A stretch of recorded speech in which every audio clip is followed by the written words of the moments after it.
Hello guys, कैसे हैं आप सब। गाइस, आज के वीडियो में हम लोग चर्चा करने वाले हैं जो क्लास 11 का हिस्ट्री बुक है उसके सभी चैप्टर के बहुत ही इम्पोर्टेंट एमसीक्यू क्वेश्चन आंसर के बारे में। सभी चैप्टर से 20-20 प्रश्नों को हमने लिया है और ये आपके फाइनल एग्जाम के लिए बहुत ही ज़्यादा महत्वपूर्ण है। इससे बाहर कुछ भी नहीं आएगा कि कुछ छाटे हुए प्रश्न हैं और इसी से 100% आने की संभावना है। तो इस वीडियो को लास्ट तक ज़रूर देखिएगा और सभी प्रश्नों को याद करने की कोशिश कीजिएगा। आपके लिए बहुत ही फ़ायदेमंद होगा। चलिए हम लोग वीडियो को अब शुरू करते हैं और हर एक चैप्टर से 20-20 प्रश्न उत्तर को देखेंगे। देखिए, इसमें पहला क्वेश्चन है कि मेसोपोटामिया की पहली ज्ञात भाषा क्या थी। बहुत ही महत्वपूर्ण क्वेश्चन छांट छांट करके मैंने ये वीडियो बनाया है, तो इसलिए इस वीडियो को लास्ट तक ज़रूर देखिएगा। देखिए, पहला क्या है, मेसोपोटामिया की पहली ज्ञात भाषा क्या थी। तो पहली जो ज्ञात भाषा थी वो थी सुमेरियन। ठीक है, दूसरा ऑप्शन सही होगा, सुमेरियन। ठीक है, तो सुमेरियन भाषा जो थी वो वहाँ पर पहली बार जो बोली गई भाषा थी। अगला दूसरा प्रश्न क्या कह रहा है कि निम्नांकित में से प्राचीनतम सभ्यता कौन सी है। तो प्राचीनतम सभ्यता इनमें से कौन सी होगी। ऑप्शन नंबर यहाँ पर चौथा, मेसोपोटामिया। कौन सी, मेसोपोटामिया की सभ्यता इनमें से, ये चारों में से सबसे प्राचीन सभ्यता है। अब चलिए हम लोग आगे पढ़ते हैं। तीसरा प्रश्न ये देखिए, मेसोपोटामिया की आरंभिक सभ्यता कौन सी थी। तो जो मेसोपोटामिया की जो शुरू जो सभ्यता हुई थी, मेसोपोटामिया में जो सभ्यता पाई गई थी वो थी सुमेरियन सभ्यता। कौन सी थी, सुमेरियन सभ्यता। ऑप्शन वाला ये पहला ऑप्शन, ठीक है, सुमेरियन सभ्यता सही हो जाएगा। अब चलिए अगला क्वेश्चन क्या कह रहा है कि मेसोपोटामिया की सभ्यता किस नदी के किनारे विकसित हुई थी। यानी जो मेसोपोटामिया थी वो किस नदी के किनारे विकसित हुई थी। तो आप लोगों ने पढ़ा ही होगा कि मेसोपोटामिया दो शब्दों से मिलकर के बना है, मेसो और पोटामिया। मेसो का मतलब होता है मध्य और जो है पोटामिया का मतलब होता है दो नदियों, यानी कि दो नदियों के मध्य वाले स्थान को मेसोपोटामिया कहा जाता है। तो यानी मेसोपोटामिया कहा गया था उस समय। तो यह किस नदी के किनारे थी। तो दजला और फरात जो है, दजला और फरात नदी के बीच में थी। मेसोपोटामिया कहाँ पर थी, दजला और फरात नदी के बीच में थी। और ये ऑप्शन सही होगा। ठीक है, याद रखिएगा, ये सब बहुत ही इम्पोर्टेंट क्वेश्चन है। अगला है कि मेसोपोटामिया कहाँ था। तो मेसोपोटामिया कहाँ था, तो इसका देखिए सही उत्तर क्या होगा, इराक में। ठीक है, कहाँ पर था, इराक में था। ऑप्शन तीसरा सही होगा। अब चलिए आगे, अगर प्रश्न अच्छा लग रहा है तो लाइक ज़रूर कीजिएगा वीडियो को। अगला छठा प्रश्न क्या कह रहा है कि निम्न में से किस वर्ष दक्षिण मेसोपोटामिया का सबसे प्राचीन मंदिर की स्थापना की गई। यानी कौन से वर्ष में दक्षिण मेसोपोटामिया का सबसे प्राचीन मंदिर की स्थापना हुई थी। तो कब हुई थी, तो 3000 ईसा पूर्व हुई थी। ऑप्शन तीसरा सही होगा, 3000 ईसा पूर्व। अब चलिए अगला, दजला और फरात नदियाँ, ये दोनों नदियाँ दजला और फरात ये कहाँ पर गिरती हैं। तो कहाँ पर गिरती हैं, तो फारस की खाड़ी में गिरती हैं। ये तीसरा ऑप्शन सही होगा, ये सही है, फारस की खाड़ी में गिरती हैं। जैसे बहुत सारी नदियाँ हैं जो अरब सागर में गिरती हैं, बंगाल की खाड़ी में गिरती हैं, इसी तरह वो भी गिरती है। अब देखिए आठवां क्या है, निम्नांकित में से किस नगर में वार का शीर्ष मिला है। तो किस नदी में मार्काशीर्ष मिला है? तो देखिए इसका सही उत्तर होगा उरुक, यानी किस नगर में? तो उरुक नगर में मार्काशीर्ष मिला है, ये सही हो जाएगा। याद रखिएगा, ये सभी क्वेश्चन बहुत इंपॉर्टेंट है। अगला है, बेबीलोन के दक्षिणी क्षेत्र को क्या कहा जाता था? तो बेबीलोन जो था उसके दक्षिणी क्षेत्र को बेबीलोनिया कहा जाता था। ऑप्शन तीसरा सही होगा, बेबीलोनिया कहा जाता था। अगला है 10वां। 10वां क्या कह रहा है? बेबीलोन नगर का प्रमुख देवता कौन था? तो बेबीलोन जो नगर था वहाँ के जो प्रमुख देवता थे वो थे मर्दुक। कौन थे? मर्दुक। ये ऑप्शन पहला सही होगा, मर्दुक। अब चलिए अगला चलते हैं, ऊर। ठीक है, आपने मेसोपोटामिया में ऊर के बारे में जाना होगा। ऊर जो थे वो कौन सा देवता था? ऊर कौन से देवता थे भाई? तो ऊर जो थे वो चंद्र देवता को कहा जाता था। ठीक है, चंद्र देवता को कहा जाता था, ये ऑप्शन सही होगा। अगला चलिए 12वां प्रश्न देखते हैं। 12वां प्रश्न है कि निनिवेह नगर किस सभ्यता में स्थापित था? तो किस सभ्यता में स्थापित था? तो बेबीलोनिया सभ्यता में स्थापित था। बेबीलोनिया क्या था? तो बेबीलोन की दक्षिणी सभ्यता थी। ठीक है, बेबीलोनिया क्या था? बेबीलोन की दक्षिणी सभ्यता। और बेबीलोनिया में ही निनिवेह नगर स्थापित था। अब चलिए आगे बढ़ते हैं 13वां। उरुक के एक प्राचीन शासक का नाम बताएं। तो उरुक के एक प्राचीन शासक इनमें से कौन से थे? ठीक है, तो इनमें से जो उरुक के शासक थे वो थे एन मरकर। कौन थे? एन मरकर। ये प्राचीन शासक थे उरुक के, याद रखिएगा, एन मरकर। अब चलिए आगे चलते हैं। 14वां क्या कह रहा है कि झूलते बाग किस सभ्यता की देन थी? तो झूलते बाग जो थी वो बेबीलोनियम सभ्यता की देन थी। ठीक है, बेबीलोनियम सभ्यता की देन थी झूलते बाग। ऑप्शन ए सही होगा। 15वां प्रश्न क्या कह रहा है कि वर्तमान समय में हड़प्पा किस देश में स्थित है? तो किस देश में स्थित है? तो पाकिस्तान में स्थित है। ठीक है, हड़प्पा सभ्यता कहाँ पर थी? पाकिस्तान में थी। तो ऑप्शन दूसरा सही होगा, पाकिस्तान। अगला है, ओल्ड टेस्टामेंट किस पुस्तक का प्रथम भाग है? तो ओल्ड टेस्टामेंट जो है वो किस पुस्तक का किस पुस्तक का प्रथम भाग है? तो इसका सही उत्तर होगा बाइबिल। ठीक है, बाइबिल का प्रथम भाग है। चलिए आगे बढ़ते हैं। जिम रीलिंग का विशाल राजमहल कहाँ स्थित था? तो कहाँ पर स्थित था? तो माही में स्थित था। ऑप्शन तीसरा सही होगा, माही में। अगला है, मेसोपोटामिया सभ्यता के लोगों की लिपि थी। तो मेसोपोटामिया सभ्यता के जो लोग थे उनकी कौन सी लिपि थी? जैसे हम लोग हिंदी भाषा बोलते हैं तो हम लोगों की लिपि कौन सी है? देवनागरी है। ठीक है, यानी हम लोग हिंदी बोलते हैं तो हम लोगों की लिपि है देवनागरी। ठीक है, यानी कि बाएं से दाएं तरफ हम लोग लिखते हैं। लेकिन उन लोगों की सभ्यता क्या थी, उन लोगों की लिपि क्या थी? तो उन लोगों की लिपि जो थी वो कीलाकाट लिपि थी। कौन सी थी? कीलाकाट लिपि। याद रखिएगा, कौन सी लिपि थी? कीलाकाट लिपि। ये बहुत ही इंपॉर्टेंट क्वेश्चन है। चलिए आगे 19वां प्रश्न। एरेक तथा सुमेर के राजा की उपाधि किसने धारण की? तो किसने धारण की थी?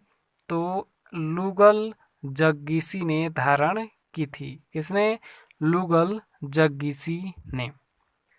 चलिए अब आगे बढ़ते हैं। 20वां प्रश्न क्या है कि मेसोपोटामिया वालों ने संसार को क्या सिखाया। तो इसका जवाब आप लोग खुद दीजिएगा, ठीक है, कमेंट बॉक्स में दीजिएगा। पहला क्या है, चाक का प्रयोग, दूसरा ऑप्शन है आग का प्रयोग, तीसरा ऑप्शन है लिपि का प्रयोग और चौथा ऑप्शन है भाले का प्रयोग।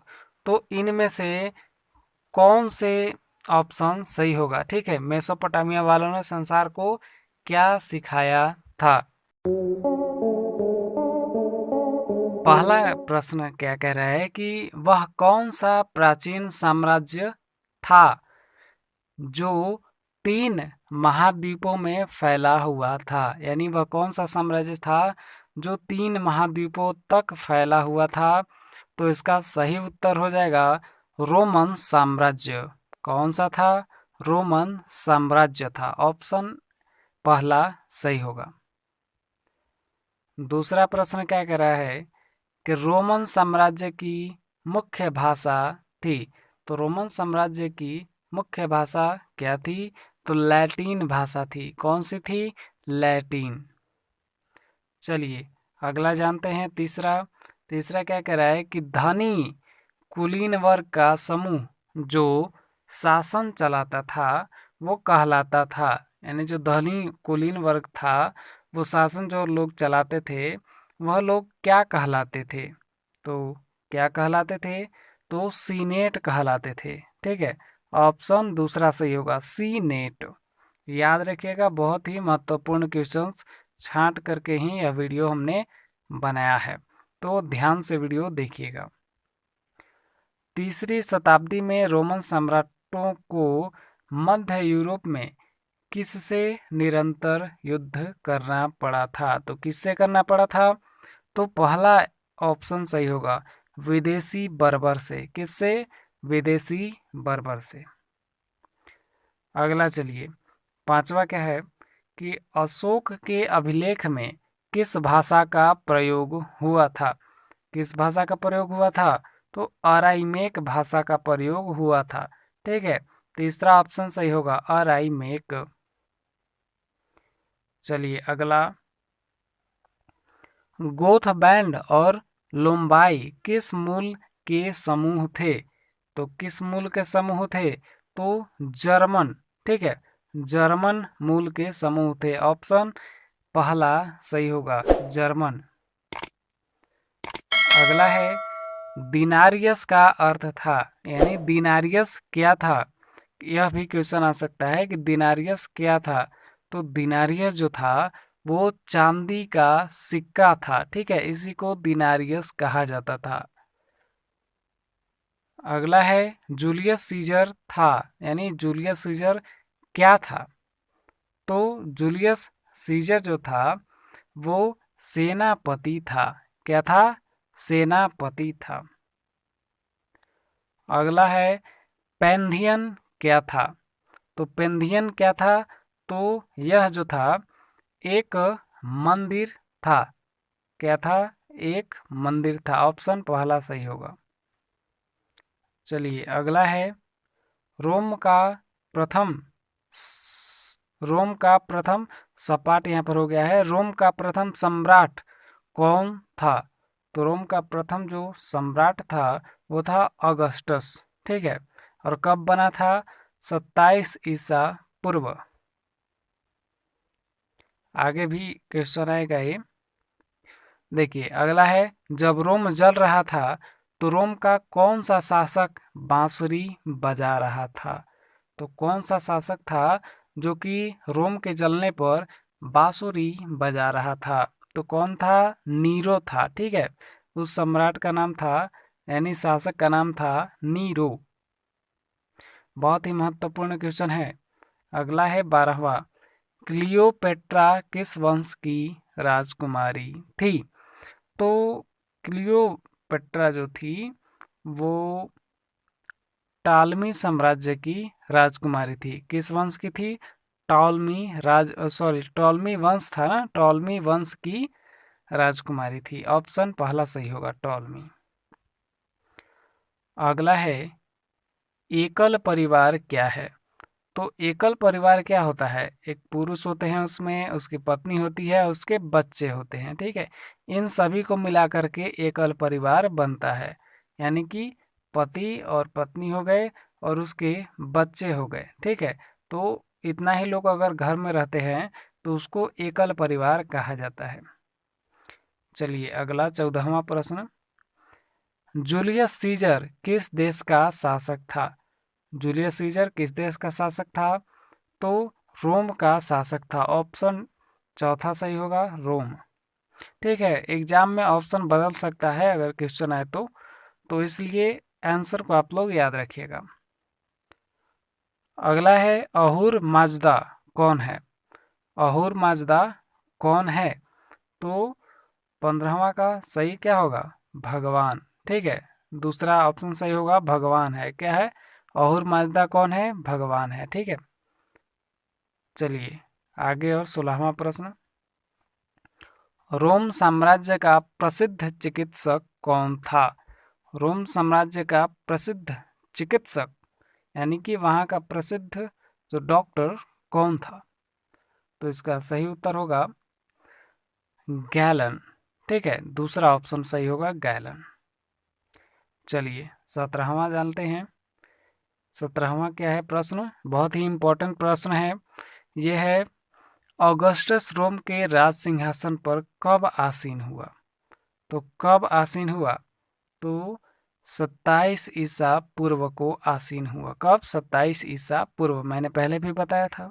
ठीक है, यह रोम का पहला शासक था, यानी ऑगस्टस रोम का पहला शासक था। और ये कब राज सिंहासन पर बैठा था? तो 27 ईसा पूर्व। ये तीसरा ऑप्शन सही होगा, ये वाला। चलिए आगे 18वां प्रश्न, ये लास्ट प्रश्न है क्योंकि इसमें इतना ही इम्पोर्टेंट क्वेश्चन मिला है। ठीक है, दूसरे चैप्टर में 18 ही इम्पोर्टेंट क्वेश्चन मिला है तो हमने 18 का ही बना दिया है। ठीक है, आलतू फालतू प्रश्न हम लोग इसमें नहीं पढ़ेंगे, केवल जो एकदम इम्पोर्टेंट है वही हम लोग इस वीडियो में पढ़ेंगे। देखिए 18वां क्या कह रहा है कि ऑगस्टस का शासनकाल क्या था? तो ऑगस्टस का शासनकाल क्या था? इसका जवाब आप लोग जो है कमेंट में बताइएगा। मैं आपको ऑप्शन बताता हूँ। ऑप्शन है 27 ईसा पूर्व से 14 ईस्वी तक, फिर है 66 से 70 ईस्वी तक, फिर है 309 से 79 ईस्वी तक, फिर है 53 से 5001 ईस्वी तक। सॉरी, 5001 ईस्वी नहीं, ये ऑप्शन मिस्टेक हुआ है। 5 केवल ये 500 होगा। ठीक है, 500 ईस्वी तक। तो इसका जवाब आप लोग कमेंट में ज़रूर बताइएगा और वीडियो कैसा लगा ये भी बताइएगा। देखिए इसमें पहला क्वेश्चन है कि यायावर का अर्थ है, यानी यायावर का क्या अर्थ होता है? देखिए इसका आंसर हो जाएगा घुमक्कड़। यायावर का क्या अर्थ होता है? घुमक्कड़। ठीक है, चलिए दूसरा प्रश्न क्या है कि ओगोदेई किसका पुत्र था? ओगोदेई किसका पुत्र था? तो चंगेज खां का पुत्र था। ऑप्शन पहला सही होगा, चंगेज खान। अगला प्रश्न है, मंगोलिया कहाँ स्थित है? तो मंगोलिया कहाँ पर स्थित है? एशिया में स्थित है। ठीक है, एशिया में। अगला है, निम्नांकित में से खानाबदोश जाति कौन सी है? तो इनमें से खानाबदोश जाति जो है वो हूण है, शक है और मंगोल है। ये तीनों है, इसलिए इसका सही ऑप्शन हो जाएगा इनमें से सभी। ठीक है, इनमें सभी। ऑप्शन डी सही होगा। अगला है, चंगेज खां की मृत्यु कब हुई थी?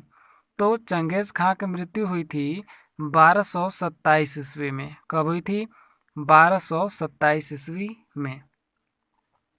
अगला है, मंगोल सेना की सबसे बड़ी इकाई में कितने सैनिक शामिल थे? तो मंगोल सेना की जो सबसे बड़ी इकाई होती थी उसमें 10,000 लोग शामिल होते थे। ठीक है, 10,000 सैनिक शामिल थे।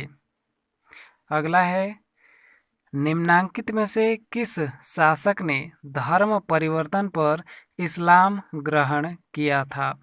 तो इसका सही उत्तर होगा गजन खां। किसने? गजन खां ने जब धर्म परिवर्तन कर रहा था तो इस्लाम ग्रहण किया था। अगला है मंगोल साम्राज्य के संस्थापक कौन थे? तो मंगोल जो साम्राज्य थे उसके संस्थापक जो थे वो चंगेज खां था। कौन था? चंगेज खां।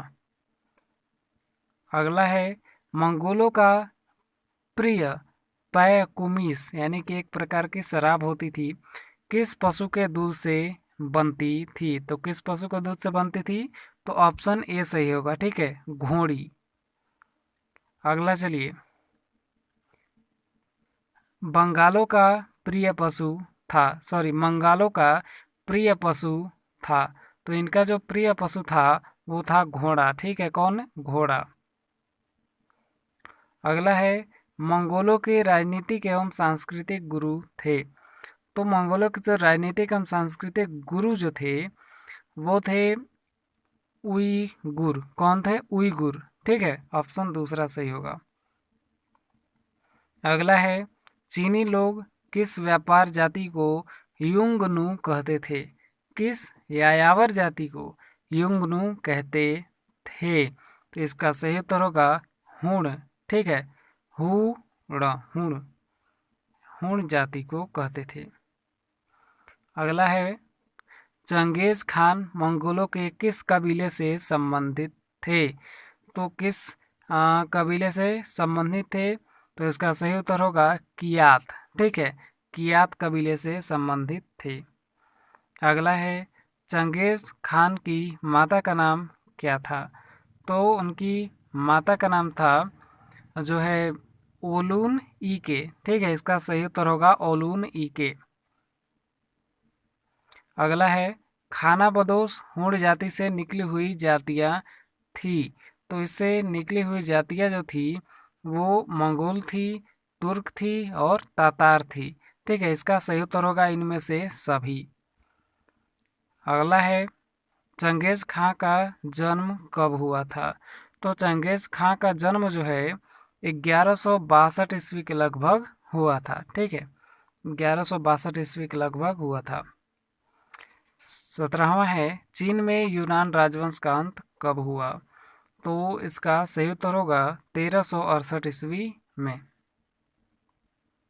अगला है चंगेज खां की मंगोलिया का शासक बना, सॉरी चंगेज खां मंगोलिया का शासक बना यानी कब बना था मंगोलिया का शासक चंगेज खान? तो इसका सही उत्तर होगा 1206 ईस्वी में। ठीक है, चंगेज खां 1206 ईस्वी में मंगोलिया का शासक बना था। अगला है बाबर द्वारा भारत में मुगल साम्राज्य की नींव कब रखी गई थी? तो कब रखी गई थी? तो 1526 में रखी गई थी। ठीक है, सबसे पहले जो है बाबर ने ही मुगल साम्राज्य की स्थापना की थी, तो इसकी नींव उसी ने रखी थी 1526 ईस्वी में। इसके बाद अंतिम प्रश्न है चंगेज खां की मृत्यु के समय उसकी आयु थी, यानी जब चंगेज खां मर गया था, मतलब मर रहा था, उसकी आयु कितनी थी उस समय? तो 70 वर्ष थी। ठीक है, 70 वर्ष, ये सही उत्तर हो जाएगा। पहला प्रश्न क्या है कि सामंतों का घर क्या कहलाता है? ठीक है, ये छांटे हुए प्रश्न है सभी, जो कि आज आपके एग्जाम में आने के चांसेस बहुत ही ज़्यादा हैं, इसलिए ये वीडियो आपके लिए बहुत ही इम्पोर्टेंट है, इसको लास्ट तक ज़रूर देखिएगा। चलिए, सामंतों का घर क्या कहलाता था? तो इसका सही उत्तर होगा मेनर भवन। ठीक है, ऑप्शन में बताते जाऊंगा तो ज़्यादा टाइम लगेगा, इसलिए मैं डायरेक्ट आपको आंसर बताते जा रहा हूँ। तो इसका आंसर होगा मेनर भवन, यानी सामंतों का घर जो था वो मेनर भवन कहलाता था। अगला है सर्फ किसे कहा जाता है? तो सर्फ भूदास को कहा जाता है। ठीक है, भूदास जो लोग होते थे उसको सर्फ कहा जाता था। अगला है पादुना विश्वविद्यालय किस देश में था? तो इटली में था। ठीक है, किस में था? इटली देश में था। अगला है पेट्रार्क किस नगर का अस्थायी निवासी था? तो पेट्रार्क जो है वो फ्लोरेंस का अस्थायी निवासी था, फ्लोरेंस नगर का अस्थायी निवासी था। अगला क्या प्रश्न, जर्मनी के फैक जनजाति ने किस देश का निर्माण किया? तो इसका सही उत्तर होगा ऑप्शन नंबर 4, फ्रांस देश का निर्माण किया था उन्होंने। यानी जर्मनी की जो फैक जनजाति थी उन लोगों ने ही फ्रांस देश का निर्माण किया है। अगला प्रश्न है, कृषकों के द्वारा चर्च को अपनी फसल का 10वां भाग देना पड़ता था, जिसे क्या कहा जाता था? इसे टीथ कहा जाता था। ठीक है, ऑप्शन नंबर 4 से होगा। यानी जो किसान लोग थे पहले वो चर्च को अपने अनाज का 10वां भाग देते थे, यानी जिनके पास जो है जितना उन लोग के पास अनाज होता था उसका 10वां भाग चर्च को देते थे, तो इसी को टीथ कहा जाता था। अगला है, मार्क ब्लॉक कौन था? तो मार्क ब्लॉक एक जो है इतिहासकार थे। ठीक है, मार्क ब्लॉक कौन था? तो इतिहासकार था। 8वां प्रश्न है, यूरोप में सबसे पहले विश्वविद्यालय कहाँ स्थापित हुए? तो इटली में स्थापित हुआ था। ठीक है, इटली में सबसे पहले विश्वविद्यालय स्थापित हुआ था पूरे यूरोप में। अगला है, सामंतवाद की छोटी इकाई क्या थी? तो सामंतवाद की जो छोटी इकाई थी वो थी नाइट। ठीक है, नाइट। अगला क्या है, सामंतवाद का अधिक्रम नहीं था? तो सामंतवाद का जो अधिक्रम नहीं था, इसमें से सही ऑप्शन कौन सा होगा? तो सही ऑप्शन इसका हो जाएगा किसान। ठीक है, किसान जो है वो सामंतवाद के अंतर्गत नहीं आता था। अगला है, ईसाई धर्म का प्रथम पोप किसे माना जाता है? तो ईसाई धर्म का प्रथम पोप ग्रिगोरी को माना जाता है। किसे माना जाता है? ग्रिगोरी को माना जाता है। ठीक है, याद रखिएगा, बहुत ही इंपॉर्टेंट प्रश्न है। अगला प्रश्न है, सामंतवाद पर सर्वप्रथम किस पंच विद्वान ने काम किया? तो सामंतवाद पर सर्वप्रथम जो है मार्क ब्लॉक ने काम किया था। ठीक है, मार्क ब्लॉक ने काम किया था। अगला है 13वां प्रश्न, हेनरी सप्तम ने ट्यूडर वंश की स्थापना कब की? तो इसका जो है ऑप्शन क्या है, 1385 ईस्वी, 1395 और 1475, फिर है 1485। तो इसका सही उत्तर होगा 1485 ईस्वी में। ठीक है, 1485 ईस्वी में जो है हेनरी सप्तम ने ट्यूडर वंश की स्थापना की थी। अगला है, डथो की खोज न्यू आम्स्टर्डम का आधुनिक नाम क्या है? जो डथो ने खोज की थी जिसका नाम है न्यू आम्स्टर्डम। ठीक है, न्यू आम्स्टर्डम, इसी का नया नाम क्या रखा गया है? तो इसी का नया नाम रखा गया है न्यूयॉर्क।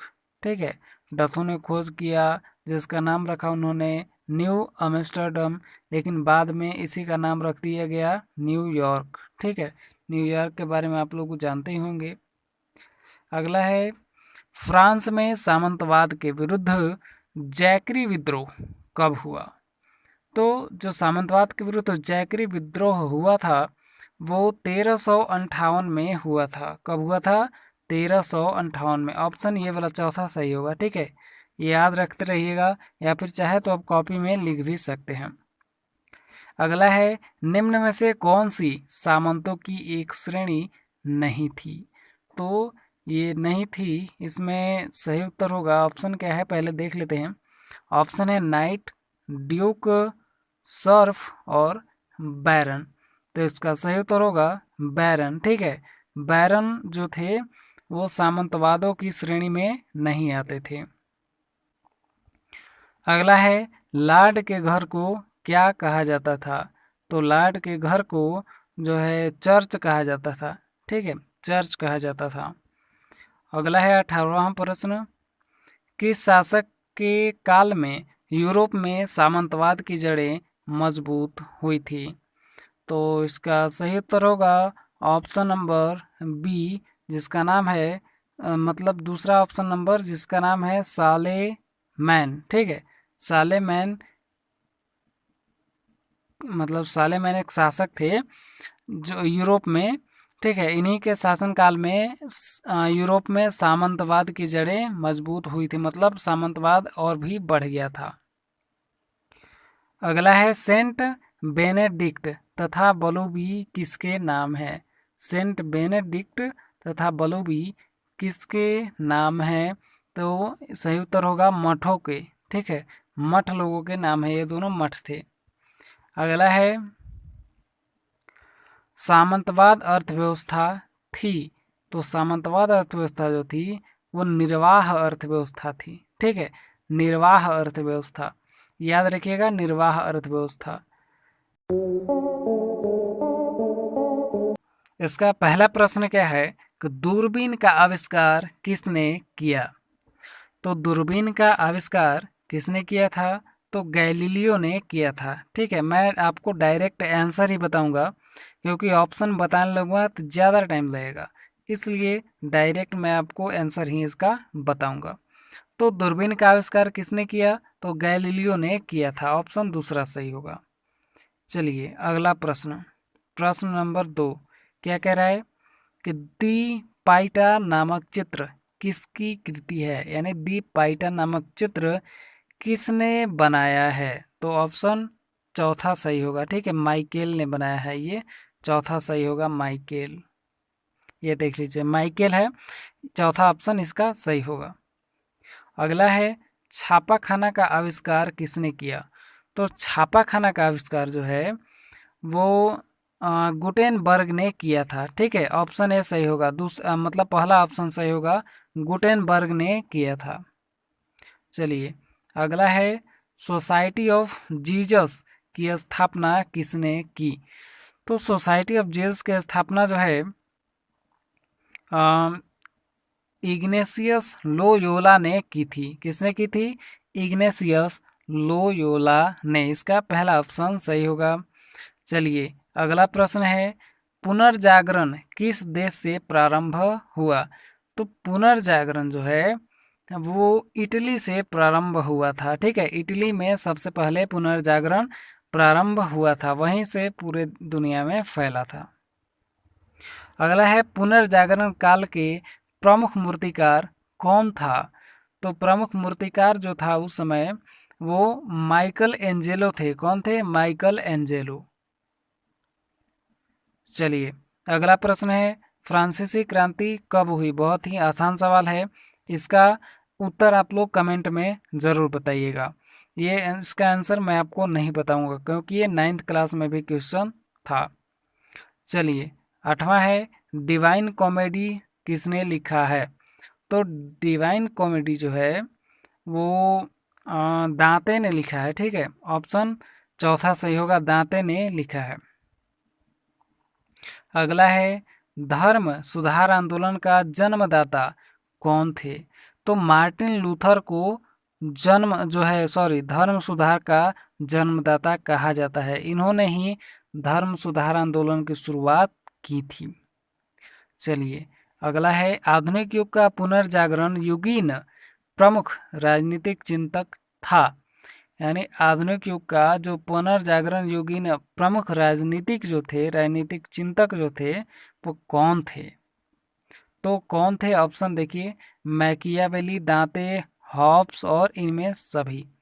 ये 4 ऑप्शन है, तो इसमें से सही होगा कि इनमें से सभी। ठीक है, क्योंकि मैकियावेली भी थे, दांते भी थे और हॉब्स भी थे, इसलिए इसका ऑप्शन सही होगा इनमें सभी, यानी चौथा ऑप्शन सही होगा, इनमें सभी। अगला प्रश्न क्या कह रहा है इंग्लैंड ही नहीं यूरोप के विश्वविख्यात कवि नाटककार विलियम शेक्सपियर 1564 से 1616 ईस्वी तक उनका जीवन काल था। तो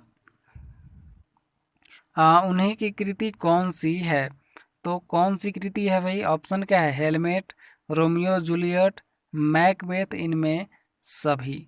तो इनका जो कृति है वो हेलमेट भी है, रोमियो जूलियट भी है, मैकबेथ भी है, इसलिए इसका सही ऑप्शन होगा इनमें सभी। ठीक है, चौथा ऑप्शन सही होगा। चलिए आगे चलते हैं। अगला प्रश्न है, सिस्टाइन मेडोना नामक प्रसिद्ध चित्र किसने बनाया था? तो किसने बनाया था? यहाँ पर देखिए किसने बनाया था? तो रेफल ने बनाया था। ठीक है, किसने? रेफल ने बनाया था। ऑप्शन पहला सही होगा। चलिए अगला है, रक्त प्रवाह सिद्धांत। देखिए, रक्त प्रवाह के सिद्धांत का प्रतिपादन किसने किया? तो किसने किया था? विलियम हार्वे ने किया था। ठीक है, रक्त प्रवाह का सिद्धांत विलियम हार्वे ने। ऑप्शन दूसरा सही होगा। चलिए आगे चलते हैं। 14वां प्रश्न, कागज का आविष्कार, कागज का आविष्कार सर्वप्रथम किस देश में हुआ था? तो सर्वप्रथम वैसे तो चीन में हुआ था। ठीक है, चीन में कागज का आविष्कार सबसे पहले हुआ था। 15वां प्रश्न क्या कह रहा है? ये देखिए, पुनर्जागरण कालीन मतलब जिस समय, पुनर्जागरण कालीन का मतलब क्या हुआ कि पूर्ण जो है पुनर्जागरण कालीन यानी कि पुनर्जागरण जिस समय चल रहा था वही समय में, ठीक है, स्थापत्य का सर्वश्रेष्ठ उदाहरण रोम स्थित सेंट पीटर का गिरजाघर था। ठीक है, इसके निर्माण का श्रेय किस वस्तुविद को जाता है? यानी पुनर्जागरण के समय जो स्थापित हुआ था सेंट पीटर, ठीक है, जो सेंट पीटर का गिरजाघर स्थापित हुआ था रोम में, उसी का निर्माण किस जो है निर्माण का श्रेय किस वास्तुविद को जाता है? यानी किसको जाता है? तो उसका श्रेय जो है वो ऑप्शन में नहीं दिख रहा है, यहाँ है। देखिए, जानते हैं नाइकेल एंजेलो भी हैं और राफेल भी हैं। तो इनमें से सभी इसका सही उत्तर होगा। ये तीनों जो है इन तीनों को इसका श्रेय जाता है। यानी रोम में जो गिरजाघर बनाया गया था उसका श्रेय इन तीनों को जाता है। 16वां प्रश्न है, इटली में पुनर्जागरण का जनक किसे कहा जाता है? तो इटली में पुनर्जागरण का जनक जो है पेट्रार्क को कहा जाता है। ठीक है, इटली में पुनर्जागरण पेट्रार्क ने ही शुरू किया था। अगला प्रश्न है, जर्मनी में किसानों का विद्रोह कब हुआ था? तो जर्मनी में जो है किसानों का विद्रोह है 1525 ईस्वी में हुआ था। ऑप्शन दूसरा सही होगा। चलिए आगे बढ़ते हैं। यूरोप में आधुनिक युग का आरंभ होना माना है। यूरोप में आधुनिक युग का आरंभ होना माना है, यानी कब से यूरोप में आधुनिक युग की शुरुआत हुई? तो कब से हुई? 1453 ईस्वी से ही आधुनिक युग की शुरुआत माना गया है यूरोप में। 1453 ईस्वी याद रखिएगा। चलिए आगे चलते हैं। अगला प्रश्न है, मार्टिन लूथर ने कब धर्म सुधार आंदोलन शुरू किया था?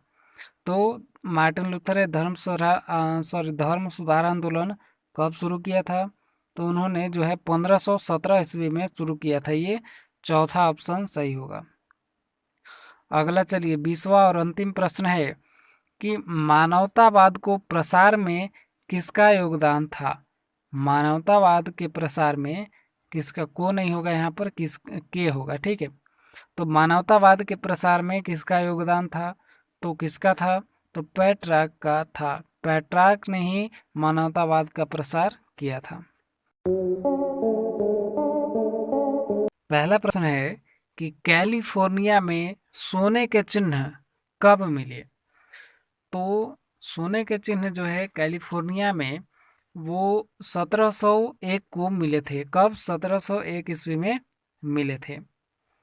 अगला है, ऑस्ट्रेलिया बस्तियों को स्वशासन का अधिकार कब मिला? तो ऑस्ट्रेलिया बस्तियों को स्वशासन का अधिकार जो है 1780 में मिला था। ऑप्शन दूसरा सही होगा। चलिए आगे चलते हैं। तीसरा प्रश्न, चलिए तीसरा प्रश्न क्या है, अमेरिका के किस राष्ट्रपति ने मूल निवासियों को अभागी नस्ल कहा? तो किस राष्ट्रपति ने कहा था? तो ऑप्शन सी सही होगा, ठीक है। थॉमस जेफरसन ने अमेरिका के मूल निवासियों को अभागी नस्ल कहा था। चौथा है, शराब एवं चीनी के उद्योग अमेरिका के किस उपनिवेश में स्थापित हुए थे?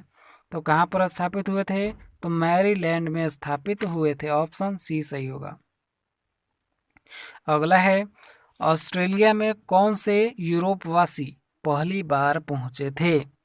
तो कौन से यूरोपवासी पहली बार पहुंचे थे? तो डच लोग पहुंचे थे, ठीक है।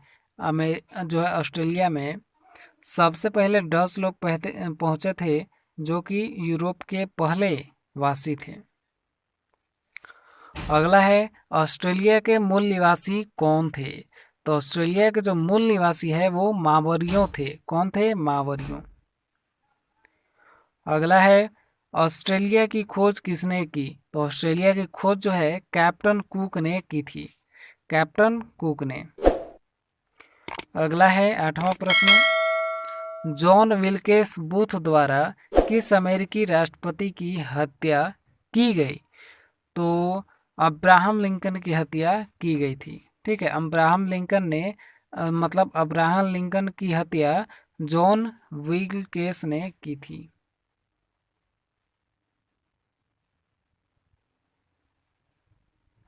नवा प्रश्न है कि नोएल तस्मान ने न्यूजीलैंड की खोज कब की? तो इसका सही उत्तर होगा 1642 ईस्वी में। कब की थी? 1642 ईस्वी में ओवेल तस्मान ने न्यूजीलैंड की खोज की थी। अगला है, वर्जीनिया उपनिवेश का नाम वर्जीनिया किसके नाम पर रखा गया? वर्जीनिया उपनिवेश का नाम वर्जीनिया किसके नाम पर रखा गया था? तो जो है इसका सही उत्तर होगा अविवाहित रानी एलिजाबेथ के नाम पर, ठीक है। अविवाहित रानी जो थी एलिजाबेथ, उसी के नाम पर वर्जीनिया नाम रखा गया था। अगला है, इंग्लैंड के जॉन केवट ने अमेरिका के उत्तरी तट की खोज कब की थी? जॉन केवट ने, जो कि इंग्लैंड के थे, उन्होंने अमेरिका के उत्तरी तट की खोज कब की थी? तो 1497 में की थी। कब की थी? 1497 ईस्वी में। अगला है, कनाडा इंडियंस एक्ट कब बना? तो कनाडा इंडियंस एक्ट जो है वो 1876 ईस्वी को बना था। चलिए अगला प्रश्न है, अब्राहम लिंकन अमेरिका के राष्ट्रपति बने, यानी अब्राहम लिंकन जो है अमेरिका के राष्ट्रपति कब बने थे? तो 4 मार्च 1861 ईस्वी को बने थे। अगला है, इंडियन रीऑर्गेनाइजेशन एक्ट कब पारित हुआ था? तो जो है यह 1934 ईस्वी को पारित हुआ था, ठीक है। 1934 ईस्वी में पारित हुआ था। ऑप्शन सी सही होगा उसका। अगला है, कैलिफोर्निया के निकट रहने वाली जनजाति कहलाता है, यानी कैलिफोर्निया के निकट जो रहने वाली जनजाति है उसे क्या कहा जाता है? तो उसे जो है ड्रोपीस कहा जाता है, ठीक है। ऑप्शन पहला सही होगा, ड्रोपीस। अगला है, गोल्ड रश अमेरिका के किस राज्य से संबंधित है? तो गोल्ड रश जो है वो अमेरिका के कैलिफोर्निया से संबंधित है। किससे? कैलिफोर्निया से। अगला प्रश्न है 17वां, उपनिवेश स्थापित करने वाले को कहा जाता है, क्या कहा जाता है? तो सेटलर कहा जाता है, ठीक है। सेटलर कहा जाता है। दूसरा ऑप्शन सही होगा। अगला है, सिडनी कहाँ स्थित है? तो सिडनी जो है वो ऑस्ट्रेलिया में स्थित है। कहाँ पर है? ऑस्ट्रेलिया में स्थित है। अगला है, ऑस्ट्रेलिया की प्रसिद्ध लेखिका थी, ऑस्ट्रेलिया के प्रसिद्ध लेखिका कौन थी? तो जूडिस राइट थी। कौन थी? जूडिस राइट। जूडिस राइट सही होगा। अगला है अंतिम प्रश्न, क्यूबेक उपनिवेश की खोज कब की गई थी? ऑप्शन है 1701 ईस्वी में, दूसरा है 1837 ईस्वी में, तीसरा है 1892 में, चौथा है 1608 ईस्वी में। इसका उत्तर आप लोग कमेंट में ज़रूर बताइएगा। इसका पहला क्वेश्चन है कि जापान में किसका शासन था। तो जापान में किसका शासन था? तो ऑप्शन है शोगुन, दाम्या, शिकोकु और ओकिनावा। तो इनमें से सही उत्तर जो होगा वो है शिकोकु। ऑप्शन सी सही होगा, शिकोकु। सॉरी, ऑप्शन तीसरा सही होगा, शिकोकु। चलिए अगला प्रश्न है, मेजी पुनर्स्थापना कब हुई? मेजी जो पुनर्स्थापना है वो कब हुई? तो 1867 से 1868 में हुई थी मेजी पुनर्स्थापना। चलिए अगला प्रश्न है, मंचू राजवंश चीन में स्थापित हुआ था। तो मंचू राजवंश चीन में कब स्थापित हुआ था? तो सही उत्तर होगा 1644 ईस्वी में। ठीक है, 1644 ईस्वी में स्थापित हुआ था। अगला है, जापान में पहली बार महिलाओं ने कब मतदान किया? तो बहुत ही इम्पोर्टेंट प्रश्न है, वो है 1946 ईस्वी में जापान में पहली बार महिलाओं ने मतदान किया था, 1946 में। चलिए अगला प्रश्न, 1514 ईस्वी में चीन में सर्वप्रथम कौन सी यूरोपीय शक्ति ने प्रवेश किया था? तो सबसे पहले यूरोपीय शक्ति ने प्रवेश किया था वो है पुर्तगालियों ने। ठीक है, पुर्तगाल ने सबसे पहले 1514 ईस्वी में चीन में प्रवेश किया था इन्होंने। अगला है, 18वीं शताब्दी के आरंभ में यूरोपीय लोग चीन में क्या खरीदते थे? तो यूरोपीय लोग जो है चीन में क्या खरीदते थे? तो सही उत्तर होगा इसका, चाय भी खरीदते थे, रेशम खरीदते थे, मिट्टी खरीदते थे। ठीक है, तो इसलिए इसका सही उत्तर होगा उपर्युक्त सभी। सही उत्तर होगा उपर्युक्त सभी, ये चौथा ऑप्शन सही है। चलिए आगे सातवां प्रश्न, ताइवान चीन से कब अलग हुआ? तो ताइवान जो है चीन से 1949 में अलग हुआ था। ऑप्शन पहला सही होगा। चलिए फटाफट से अगला क्वेश्चन देखते हैं। कुओमिंतांग पार्टी का संस्थापक कौन था? कुओमिंतांग एक पार्टी था जिसका संस्थापक कौन था? तो संस्थापक जो है डॉक्टर सन यात सेन था। कौन? डॉक्टर सन यात सेन।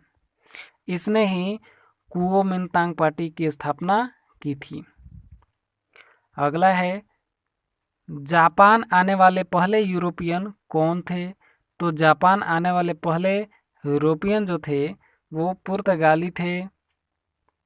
चलिए अगला प्रश्न, क्योटो का नया नाम क्या है? क्योटो का नया नाम क्या है? तो क्योटो का नया नाम जो है वो ओसाका है। क्या है? ओसाका। ऑप्शन दूसरा सही होगा। चलिए आगे चलते हैं। प्रथम अफीम युद्ध के बाद कौन सी संधि संपन्न की गई? जब प्रथम अफीम युद्ध हुआ था उसके बाद कौन सी संधि संपन्न हुई थी? तो कौन सी संधि हुई थी? तो नानकिंग संधि हुई थी। ठीक है, ऑप्शन दूसरा सही होगा, नानकिंग संधि। चलिए अगला है, अमेरिका ने किस वर्ष जापान पर परमाणु बम गिराया था? तो बहुत ही इम्पोर्टेंट क्वेश्चन है। इसका सही उत्तर होगा 1945 ईस्वी में। कब? 1945 ईस्वी में। चलिए अगला प्रश्न है, चीन किस महादेश में स्थित है? तो चीन किस महादेश में है? तो एशिया में है। ठीक है, चीन कहाँ पर है? एशिया में ही है। भारत भी कहाँ है? एशिया में ही है। चलिए अगला, जापान कहाँ स्थित है? तो जापान जो है वो भी एशिया में ही स्थित होगा। ठीक है, जापान भी एशिया में ही है। ऑप्शन ए सही है। ठीक है, राइट आंसर है एशिया। अगला है, मंचू सम्राट चिएन लुंग ने 1757 ईस्वी में एक राजाज्ञा जारी कर यूरोपीय व्यापार किस बंदरगाह तक सीमित कर दिया था? तो किस बंदरगाह तक सीमित किया था भाई? सही उत्तर होगा कैप्टन, ठीक है, सॉरी कैंटन। सही उत्तर होगा कैंटन, ये ऑप्शन ए सही होगा। कैंटन बंदरगाह तक सीमित कर दिया था। अगला है, द्वितीय विश्व युद्ध के पश्चात जापान ने मित्र राष्ट्रों के सेनाध्यक्ष मैक आर्थर के समक्ष कब आत्मसमर्पण किया था? तो कब आत्मसमर्पण किया था? तो 2 सितंबर 1945 को किया था, ठीक है, 2 सितंबर 1945। अगला है, टोक्यो का पुराना नाम क्या था? तो टोक्यो का पुराना नाम जो था वो था क्योटो, ठीक है, क्योटो। चलिए अगला है, 1911 ईस्वी की चीन की क्रांति का नेतृत्व किसने किया था? जब 1911 में चीन की क्रांति हुई थी तो उसका नेतृत्व किसने किया था? तो सही उत्तर होगा डॉक्टर सन्यात से, ठीक है, डॉक्टर सन्यात से ने किया था। अगला है 19वां प्रश्न, अफीम युद्ध किन दो देशों के बीच हुआ था? तो अफीम युद्ध जो है वो चीन एवं ब्रिटेन के बीच हुआ था, चीन एवं ब्रिटेन के बीच। अगला प्रश्न है, अंतिम प्रश्न है, जिसका जवाब आप लोगों को ही देना है। देखिए प्रश्न क्या है, जापान और चीन किस क्षेत्र के देश हैं?